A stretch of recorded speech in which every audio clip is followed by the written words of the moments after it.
and we are back with interviews on dark stories and storytelling.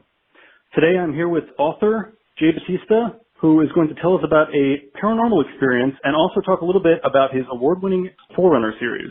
Is that all right, Jay? Sounds great. Should I jump right in? Sure. I was just going to say, to describe the Forerunner series, simply as a fantasy series is a little reductive, but it really is incredible, and it is, it's detailed, it's historically anchored, it's gritty, it's magical. It's really some of the best. Would you describe yourself as a fantasy author? Well, yes, in a way. It's based on real history and real Norse beliefs. So a lot of the creatures and the stories and the beliefs in ghosts and traveling astral projection and the things that are in the books, they're actually Scandinavian beliefs from the medieval period. It's set in the Viking Age, and I particularly picked the late 9th century because that's when a lot of things happened. Rolf the Ganger invaded Brittany and became Rollo, who was then crowned the first King Robert of Normandy. Alfred of Wessex defeated the great heathen horde, which was the Danish army, led by the Danes that had invaded over the previous 75 to 100 years. Ireland was completely ruled by many different kings and barons, and there were at least 9 Viking kingdoms in Ireland, which that was just continual warfare. It was a really interesting time, and at the same time, King Harold Tanglehair amassed his armies and defeated the petty kingdoms of Norway and combined them all into a country for the first time. And this sounds like epic high fantasy, but just to clarify for our viewers who are less historically well read, this is just the backdrop. This is the real life historical world building that your adventure is set in. Is that right? That's correct. I actually got interested in Viking Age information and archaeology about 15 years ago and began to collect background information for the story. And a lot of the mythology, I read up on the mythology and also a lot of the medieval way of living, the foods they ate, the kinds of work they did, because it's very Vikings weren't always raiders. They were farmers and traders, and they had families and lives, and many of them came from Denmark, which was really having bad trouble with famine and poor soil, and they came to the really beautiful English lands, and they were homesteaders. They were running away from a bad place and coming to England. Your work reminds me of a few things that I'll name drop, but in how grounded it is, despite being like kind of a magical story, it almost reminds me of like 100 Years of Solitude, where there's Finn, Raga, Kara, Bjorn, Kar. I apologize if I mess up any of these names, but there's a whole family lineage, and it tells a story of more than one generation. That's true. I wanted it to have, like any good fantasy story, a complete world built around the grandfather and the curse that he carried forward to the 3rd generation. All the children get scattered across the different Viking Age lands, which leads for lots of adventures. And if you read the series, it starts with maybe 20% fantasy and grows to 30, and then 40 in the 3rd, and in the 4th book, it's almost 50-50 fantasy and historical stories. And then, of course, to save themselves, one of the characters actually commits another character to do a chore for Thor, the god of thunder. And so, even though that was foretold in the very first book, he's now committed to it. And the 5th book will be almost entirely in fantasy realms. Wow. So it builds up over time. It really does escalate. It takes flight. Yeah. Exactly. The latest book in the series, it is a 4-book series at this point. The latest book is Kara, Shield Maiden of Ire, and that is, as of the time of this, I'm trying to remember, is that now publicly available for purchase? Well, the paperback is out on Amazon.com, and the official release date is August 15th. So we're about 7 days. This is the run-up. The big release. Fantastic. I'm starting to get it. lots of ARC reviews, advanced review copy readers. I also have gotten 2 editorial reviews, which are nice. And I've posted them to Amazon, but that takes, 3 or 5 days to get it all up. Sure. So it's all starting to build towards my release. This book is, I believe you've read the book. Yes, I was going to say, I was one of the lucky ones to get an early copy, so I am familiar. I don't know how deep into spoilers or anything like that you want to go, which is why I'm being conservative in my summary of it. But well, I think we could talk about things that are not really that are not apparent in the book. For example, there is a theme in this book. It's not a romance novel, but the theme is love. And if you think about it, there's unrequited love, there's puppy love, there's the tragic love triangle, there's the historical stories about, King Harold wanted to marry a princess, and she said, I won't marry you until you unite all the kingdoms and I can be queen of all Norway. And that's the truth. And so there's and then there's the story of the one man who doesn't really see the woman who's been in love with him, but everybody else knew it. And right.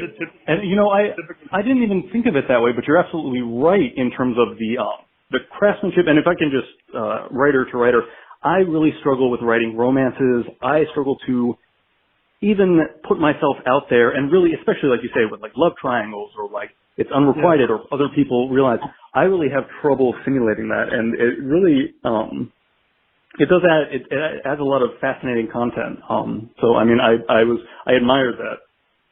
And and this is kind of a spoiler, but there is a tragic, heartbroken love at the end of the book. So, but one of the things that I learned from a writer about 5 years ago, he said, before you start writing your book or a novel or a novella, pick out your theme and put it on a Post-it note on your computer or put it on your desktop. And not because you're going to write with that theme always in mind, but it's there on the page so you remember it. And then almost like a compass. Yes, it kind of infuses what you write. And I thought that was really excellent advice.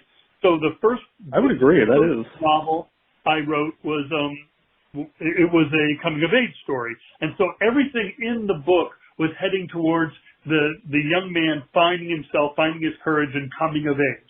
That's a very typical, tried and true fantasy trope. But at the same time, that was my compass. And then the second is a forward war story, and so it was the tragedy of war.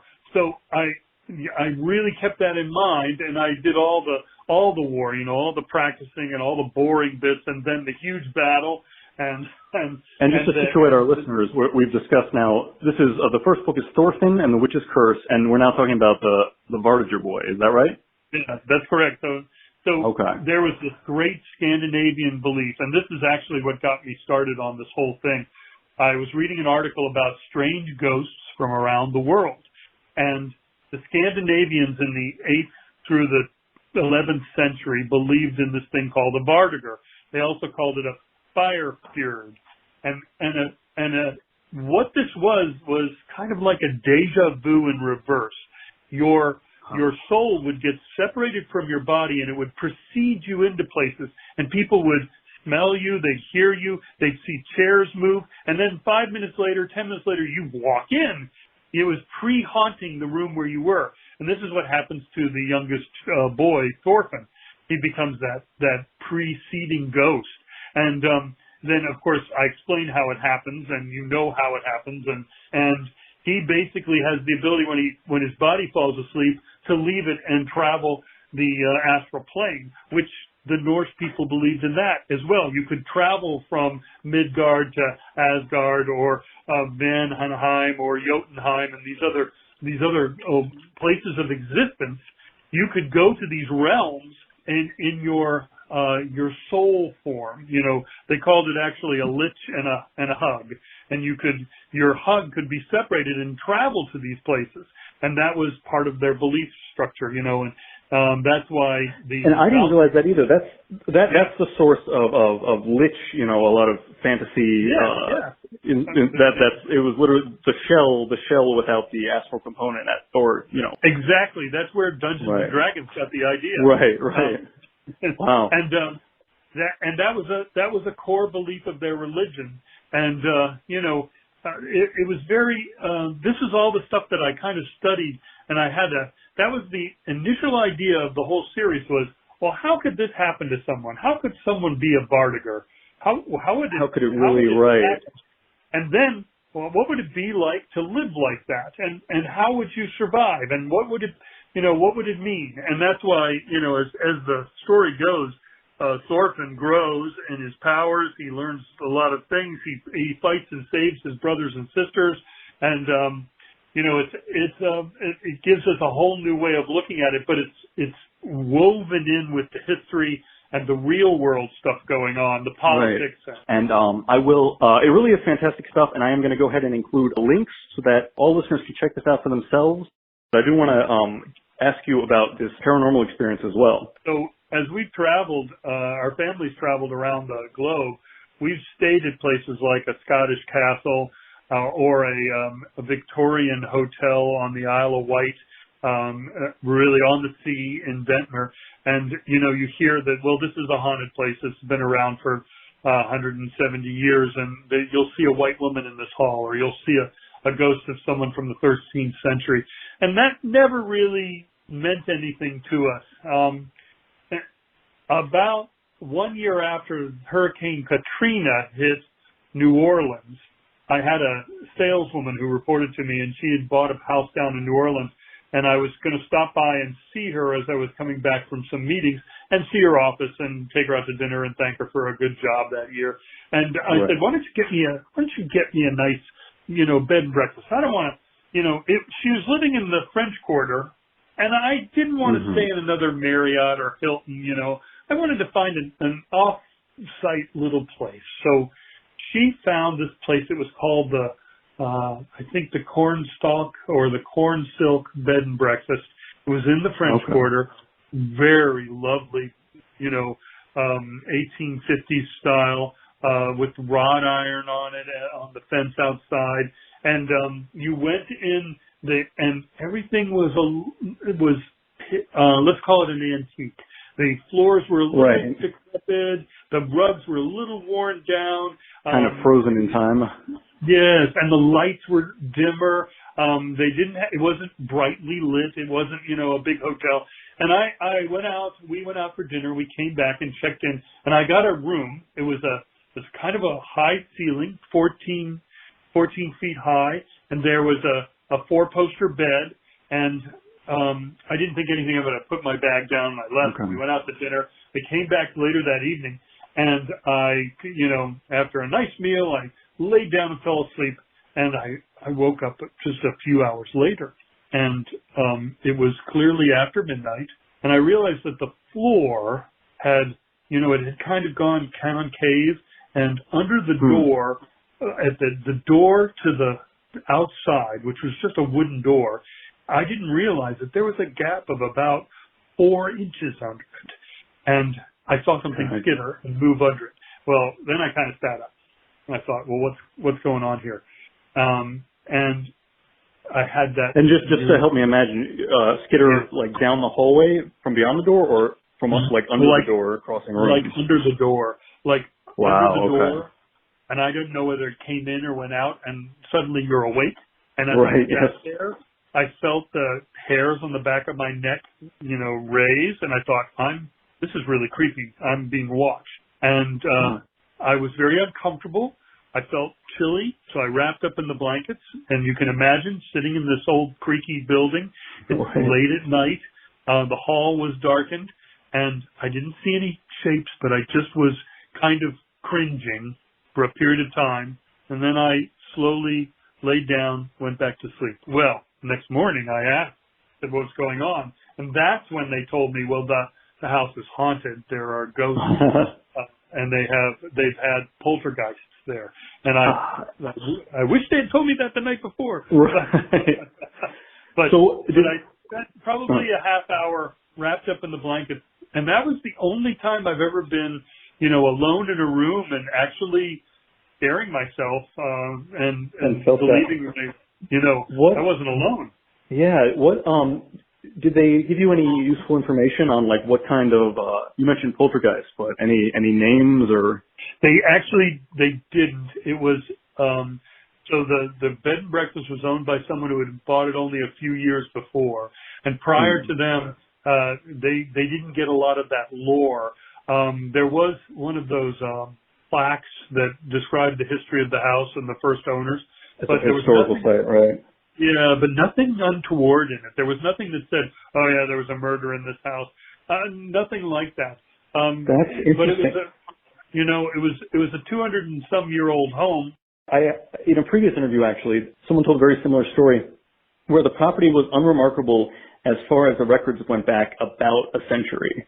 But, the house having a history twice that length in both cases. So, astral projection is a theme in your writing. And you've done research into this as a true belief.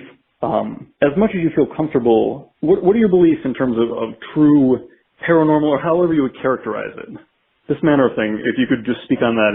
Sure. Well, I believe that there are a number of religions that firmly believe that the soul and the body can be separated, whether it's, Hindu beliefs or the old Scandinavian beliefs. And of course, the Christians believe that your soul lives on past your body. Right, absolutely. The fact is that the idea of a soul that would live on past your physical body would mean that it has to move to a different realm or a different plane of existence, which is, I believe that that's true now. Having said that, interesting, right?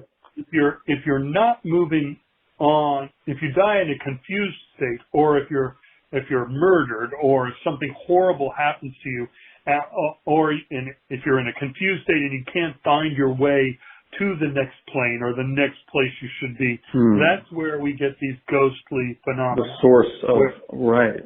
Yeah, because they're basically in our plane. And, as we're learning more about quantum realm, and I don't mean the Marvel Universe quantum realm. Sure, I mean quantum computing and quantum physics. As we're learning more things of that nature, about this, we understand that our thought and our observation actually changes the way things are. Is tangible over space in a way that yes, time would not account for as we, right? Right, exactly. And there's a number of philosophers who have actually been writing, Turan, I'm trying to think of the guy's name, but they believe that the whole idea behind prayer is you're actually affecting that other dimension, and that the whole idea of meditating is making your presence felt in that other dimension. And that's why I think that, you can experience some of these things. Now, I've done a lot of research, particularly on what, somebody in 890 would believe, because I'm trying to get the book as accurate as you can. And another interesting thing about the period I've been writing in is that there's a lot of conflicting information. So you can say, okay, I'm going to work with this tier of information, try to stay true to this world view. Because even the history, even the storytelling from that is so sparse, with literacy and everything being what it was, there are precious few avenues to even draw from. No, you're correct. It was all repeated poetry. The Eddas, the Norse sagas, the Icelandic sagas, they were all written down in the 12th century. And prior to that, they were just repeated stories, like Beowulf. You'd gather around. I was going to say, right. And you sit around the fire, and somebody would tell the story, and that's where Beowulf came from. And people remembered it, committed it to memory, traveled, physically walked the story over hills and things like that. It's pretty incredible to think about. Yeah. And it was great for me because, we know that Alfred, the first king of England, defeated the Danes and the great heathen horde, as he called them, in the Battle of Ethandune, which is probably Edington in modern day England. but we don't know too much more about it.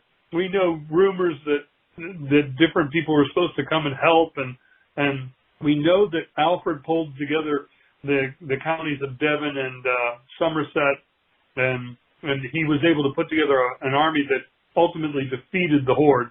But, the victor wrote the history, so we don't really know a lot more than that. And that helps when you're in the story, because you can fill in all the pieces. It is a really, really fascinating synergy of kind of doing research into these real things where the documentation is spotty, and then doing what creative writers do, and just thinking of what it could be, or what would be most. Absolutely.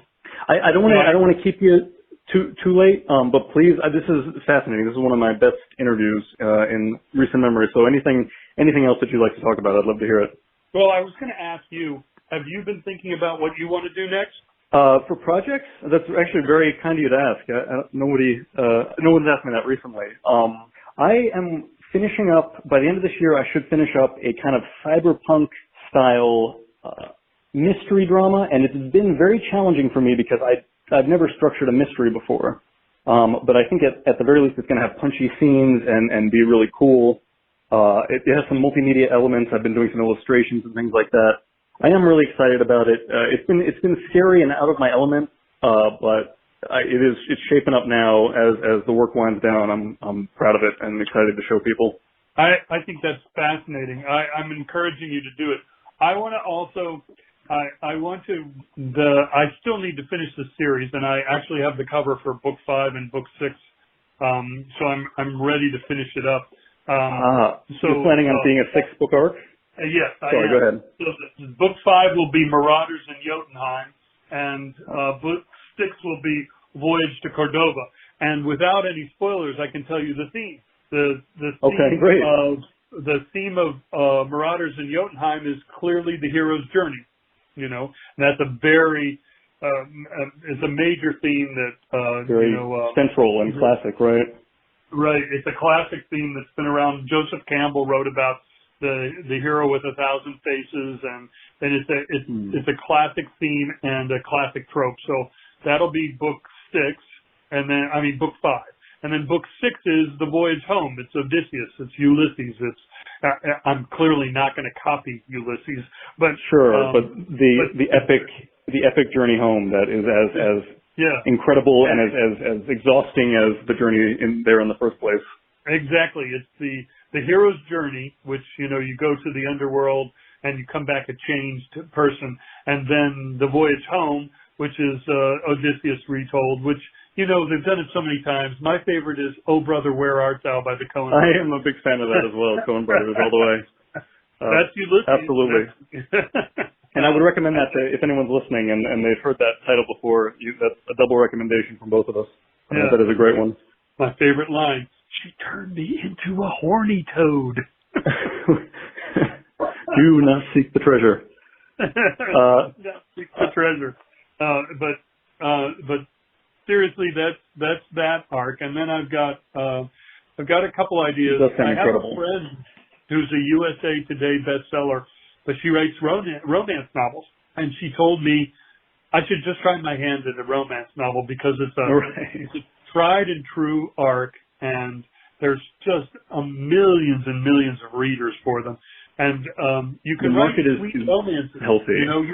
They don't have to be sexy and steamy. They can just be sweet little romances. It is. I've had the same thought maybe under a pen name, because it sounds you have a lot more experience as we discussed earlier in the interview, writing like complicated emotional situations. I toyed with that idea myself, but I don't think I have the skills for it, the chops for it quite yet. So I'm sure yours would be strong. I would look forward to that too. And I would use a pen name. You're right. Right. I would keep my fantasy separate from anything else. Just to be safe, just in case something like that. I agree. Love to write a Chris novel. Yeah, I'm not sure if you've even, that's another little update of mine, but I wrote a short comedy script, and that's very challenging, but can be very fun and rewarding. So I would also, if you have anything in notes, I'd be eager to see it. Do you know the author Carl Hyacin? He's a journalist from Florida. And no, I'm not familiar. He writes, his titles are like Sick Puppy and He's written probably 18 or 20 novels. They're 250 pages. They're all, basically the theme of the Coen brothers films, stupid people doing stupid things. Okay, that sounds great. If you like his kind of humor, he's very funny. And he's found a winning format. I also believe that some of our greatest writers found a winning format that they could then repeat over and over again. If you look at the story structure in Jurassic Park by Michael Crichton, and you compare that to the story structure in Congo or in Prey or even in Westworld, right? In Westworld or in Andromeda Strain, it's the same format. And I've read all his books. I was fascinated by them. And after a while you begin. Yeah, me too. He's a favorite. He starts with that first section, little chapter that's something in science that's very scientific, and it goes wrong. Very well grounded, right? Story. And then later you find out why that was such a bad thing because the dinosaurs have broken up. And I hesitated to make too many comparisons, but what you said about like grounding something really historical and then giving it the writer's imagination to make it incredible, I was going to say The 13th Warrior by Crichton. Yeah, is something like that where it's grounded, but it's fantastic. He did a great job. That was his book was titled Eaters of the Dead, and they turned it into I'm The 13th so sorry. Warrior. I'm so sorry. You're right. I'm going to edit that out. No, it was okay. No, I'm not going to edit that out. I'm going to own up to that. The movie with Antonio Banderas was The 13th Warrior. Yeah. The Michael Crichton book was Eaters of the Dead. Thank you. But I love that movie and I love that book, and it was exactly that. He found the story that was written by back in the Byzantine Empire by a Muslim guy, and it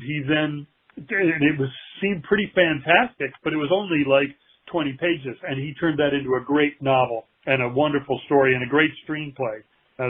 He wrote most of his stuff with his eye towards, let's make this a movie. Okay, now let's make this a movie. That's true. And that was another thing I learned about him. Sorry, this is turning into a Crichton thing, but Westworld was written as a screenplay originally. I always assumed there was a novel. No, it was, I don't know if you remember the original movie, but it was... 70s? No, it's pretty campy today. I'm only aware of it, right? And it starred the guy who was the King of Siam for many years on Broadway and starred in the movie, Yul Brynner. And Yul Brynner was the robot. It's very campy by today's standards. And it only has a glimmer of what you see on the HBO show, which is much more intense. HBO show is much more polished. Before I let you go, I did have one question I wanted to ask about the ghost. Did you get a sense, or how certain do you feel that it was a human presence versus something else? The spirit of an animal, the spirit of, who knows, be very creative, of something really otherworldly? What sense you said it felt like he was watching you. Did you get any other kind of sense from it? Originally I thought it might be like a rat, but after a while I thought, no, it wasn't. It was some sort of a creature. So when they said it was a poltergeist, that kind of fit in with it.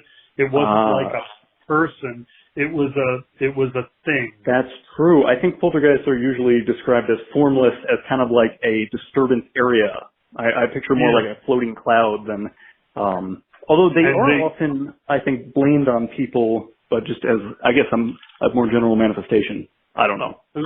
Oftentimes they're blamed on teenagers, angst-ridden teenagers, but there are... Living ones or ones who have passed? Either ones that are wounded and needing help now and draw the things to them, or ones that have passed. Interesting. And just of emotionally active, and we get into psychokinetics, which is a little bit of a leap, but of living people who can have some influence. That's a discussion for another time. But yes, there is a belief that I can tell you, I was sleepy and tired. It wasn't me drawing them in. It was something in the room. True. It really was unnerving and made me, sit up and stare, and then I didn't see anything, but I thought I saw something initially, but there was nothing in the room with me, and I sat in the dark, and my eyes were used to the dark, I could see, and there was a little light coming under the door, very high ceilings. It was very creepy, just eerie. There are a lot of ghost stories that come out of England and Ireland and places like that where they talk about the ghosts of people the ghostly shapes and forms like poltergeists, and then things, horrid, terrible things. Right, kind of beyond a human presence. Yeah. And I was going to say, I was trying to remember, I used to study this, but, there are wraiths that are kind of apparitions in the state of death. Apparitions, of course, being like any human sort, but then you get into exorcism territory beyond that. I'd have to... Actually, I'm going to try to get a priest on this, get a proper Catholic priest who knows something about exorcisms. That would I wonder if he'd talk to me. Well, why wouldn't he, Don't go in doubting. Just be open and say, my listeners would be interested in hearing this. Right. I would, actually. That's all right. That's a bet. I'm going to try to make that happen. But thank you so much. This was awesome. This was dynamite. Thanks, David.